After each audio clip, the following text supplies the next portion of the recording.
Buenas, nosotros somos Santiago Cabrera y Paula Ferreira.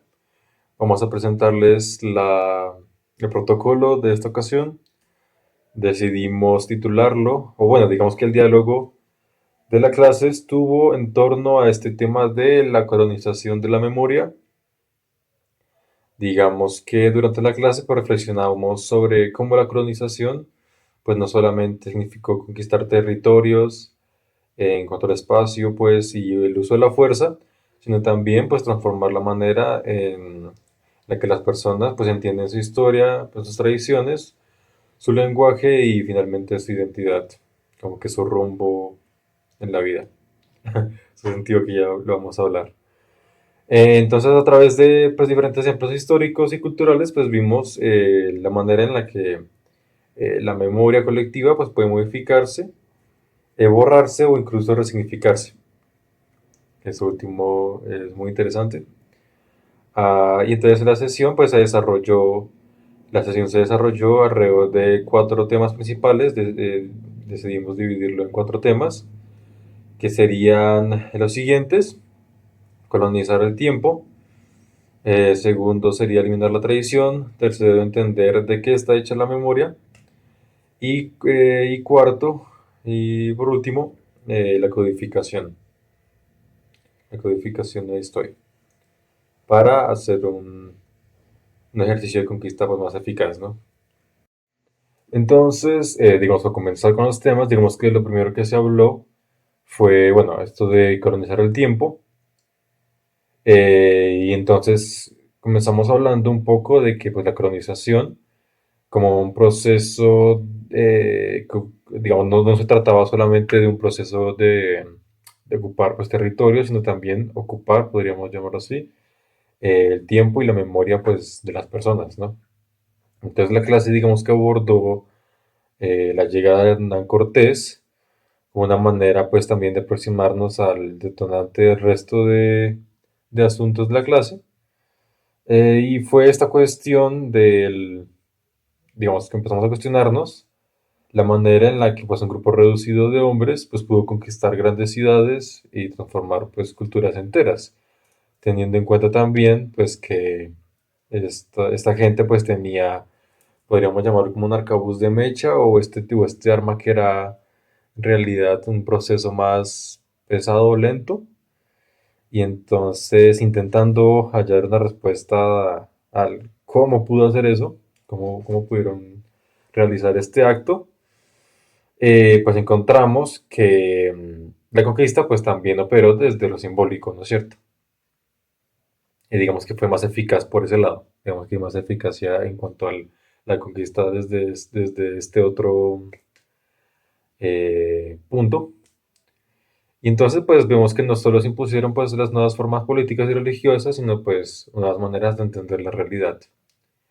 Entonces mencionábamos también del Macahuitl, que en contraposición, bueno, a este arcabuz de mecha, estaba este Macahuitl, pues que era un arma de origen pues mesoamericano, hecha con obsidiana, y pues era para mostrar que los pueblos indígenas poseían también sistemas pues, tecnológicos rituales y culturales complejos.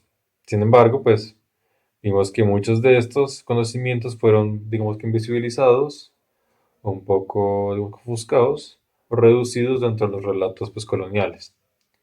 Entonces, digamos que la asociación pues, propuso colonizar el tiempo como una forma o sea, como una forma que implica pues, reorganizar pues, la vida cotidiana, modificar las tradiciones y transformar la relación que una comunidad tiene con su pasado.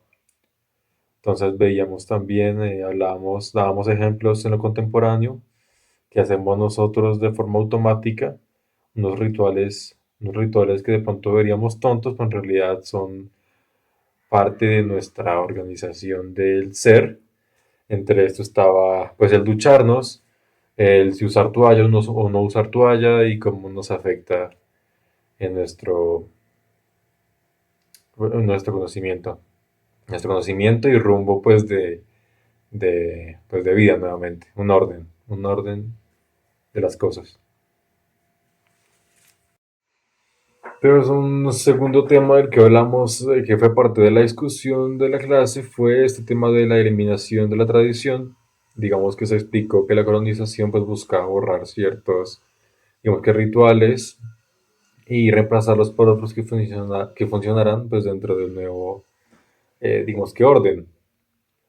Entonces se habló de la manera en la que las prácticas indígenas fueron prohibidas, digamos que otras absorbidas u otras resignificadas dentro de pues, estas celebraciones religiosas europeas o coloniales.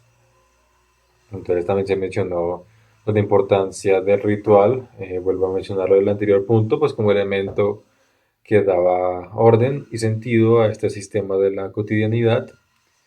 Y entonces en la clase pues se planteó que cuando pues, una tradición no llega a ser eliminada del todo, pues entonces es asimilada. Entonces, en tanto es así, pues, algunos símbolos sobreviven, pero adquieren pues nuevos significados. Entonces trabajaron ejemplos relacionados pues, con fiestas religiosas, símbolos culturales y procesos de resignificación.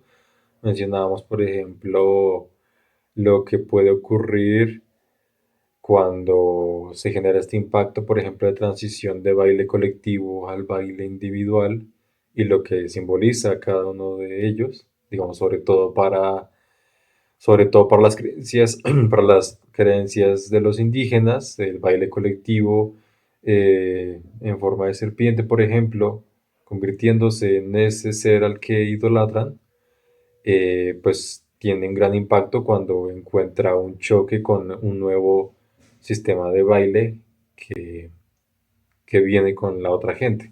Que, por ejemplo, se rompe entonces este baile en colectivo y pasa algo más individual y entonces es como el qué hacer con nuestras creencias, ¿no? ¿Qué hacemos ahora si esto era nuestra forma, nuestras costumbres, ¿no? Es como un quiebre muy grande en cuanto a la costumbre. Y entonces, pues se discute también el tema de cómo el lenguaje y la palabra funcionan como herramienta fundamental dentro de este proceso colonial. Ahorita lo mencionaremos un poco más con el tema de codificación, y entonces es esta cuestión es lo que hay que recalcar. Ahora, ¿de qué está hecha la memoria? La memoria fue entendida como algo que orienta la vida de las personas y les ayuda a construir sentidos sobre el mundo. Durante la sesión vimos que la memoria está formada por rituales, imágenes, relatos, símbolos y vínculos comunitarios. Por eso, cuando esos elementos cambian o desaparecen, también cambian la identidad de la comunidad. Uno de los puntos más importantes fue la ruptura del vínculo comunal. La clase explicó que la colonización modifica las relaciones entre las personas y rompe estructuras culturales que mantenían unidas a las comunidades. En la clase también pudimos hablar sobre Felipe Guamampoma de Ayala, quien fue un cronista indígena quechua del Virreinato de Perú. Junto a él y su obra Nueva Crónica y Buen Gobierno. Este trabajo de Nueva Crónica y Buen Gobierno fue presentado como un intento de narrar la historia desde una mirada indígena. Además, se mencionaron algunos elementos relacionados con la cosmovisión andina, como la Pachamama, que la Pachamama para ellos era la madre tierra. Y bueno, esto también se dio como mostrando la importancia espiritual y simbólica de ciertos rituales y espacios dentro de las culturas originarias. Finalmente, en la clase se reflexionó sobre quién tiene el poder de escribir y organizar la historia. Con esto damos como ya último eje central de la clase, que es la codificación. Se explicó que quien escribe y organiza los relatos tiene el poder de decidir lo que se recuerda y lo que se olvida. La escritura puede servir para conservar la memoria, pero también puede servir para controlar la manera en que una sociedad entiende su pasado. Por eso, muchas veces las versiones oficiales de la historia terminan dejando de lado otras memorias y otras voces.